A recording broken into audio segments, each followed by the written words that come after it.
तरह से खाटू श्याम बाबा के इशारे पर रूही चली और खाटू श्याम बाबा के चमत्कार से नाहर की याददाश्त आ गई, उसी तरह से रोगी के जीवन में एक अंधेरा था। बेटा या फिर बेटी के लिए, बच्चे के लिए खाटू श्याम बाबा के चमत्कार से अब यह भी रूह और नाहर जी का इच्छा पूरा हो गया है। जैसे ही नाहर जी का याददाश्त आया तो नाहर और रूही छुप छुप करके एक दूसरे के काफी करीब आने लगे।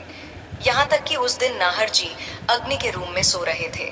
नाहर जी अग्नि को सोता देख करके नाहर ने सोचा कि मेरी याददाश्त जाने के बाद मैं रूही से काफी दिनों तक दूर रहा, इसलिए आज रूही के साथ ही एक बेड पर सो जाते हैं। दोनों एक दूसरे के काफी करीब आ गए।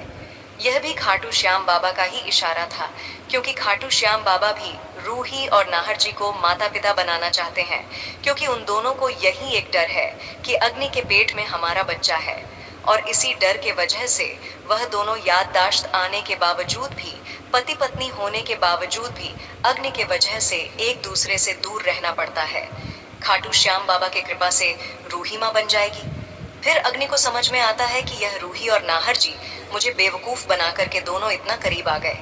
जैसे ही सोनी आंटी को पता चलता है कि रूही माँ बनने वाली है तो सोनी आंटी तो काफी ज्यादा खुश हो जाती है, क्योंकि यह बच्चा रूही के पेट में खुद ही पलेगा और रूही इस बच्चे को जन्म देगी।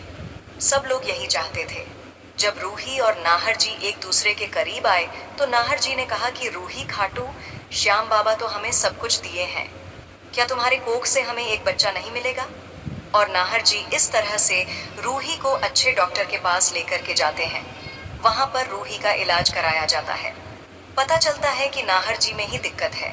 नाहर जी के इलाज होने के बाद रूही माँ बनने वाली रह जाती है। अब तो नाहर भी काफी ज्यादा खुश होते हैं कि जिस चीज का डर था अब हम लोग को डरना नहीं है, और हम और रूही जिस तरह से पहले रहते थे उसी तरह से रहेंगे। इस तरह से सबको पता चल जाता है कि नाहर जी का याददाश्त वापस पहले ही आ चुका था, वह भी रूही के वजह से, सिर्फ रूही के वजह से। रूही को ऐसा लगता है कि सब लोग खुश हो जाएंगे, लेकिन सब उसी देंगे। यहाँ पर दादी का तांडव शुरू हो जाता है, क्योंकि दादी यही चाहती थी कि नाहर जी का याददाश्त नहीं आए। अग्नि और नाहर जी दोनों साथ में खुशी खुशी रहे और दोनों बच्चे को जन्म देने के बाद साथ होकर के रूही को बाहर कर दे। लेकिन यहाँ तो खाटू श्याम बाबा की कृपा से रूही खुद ही बच्चे की माँ बन जाती है। अब आगे देखना काफी ज्यादा इंटरेस्टिंग होगा। अग्नि जो बच्चे को जन्म देगी वह बच्चा देती है या फिर नहीं, तो जुड़े रहे हमारे साथ दोस्तों, सीरियल मन सुंदर की आगे नई अपडेट देखने के लिए। क्या होता है क्या नहीं। दोस्तों, सीरियल मन सुंदर में आपको नाहर जी और रूही की जोड़ी कैसी लगती है, कमेंट बॉक्स में जरूर बताएं। तो दोस्तों, आज की वीडियो यहीं पर समाप्त करते हैं। उम्मीद करती हूँ दोस्तों आज की यह अपडेट आपको पसंद आई होगी। दोस्तों, आपको आज इस अपडेट में कौन सा सीन देखने में ज्यादा इंटरेस्ट आया, और आप सीरियल मन सुंदर एपिसोड के अंदर किसको ज्यादा सपोर्ट करते हैं, कमेंट बॉक्स में जरूर बताएं। साथ ही दोस्तों, वीडियो को लाइक करना ना भूलें।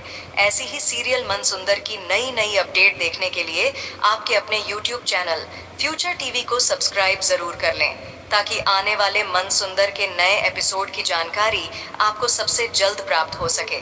तो दोस्तों, मिलते हैं किसी एक और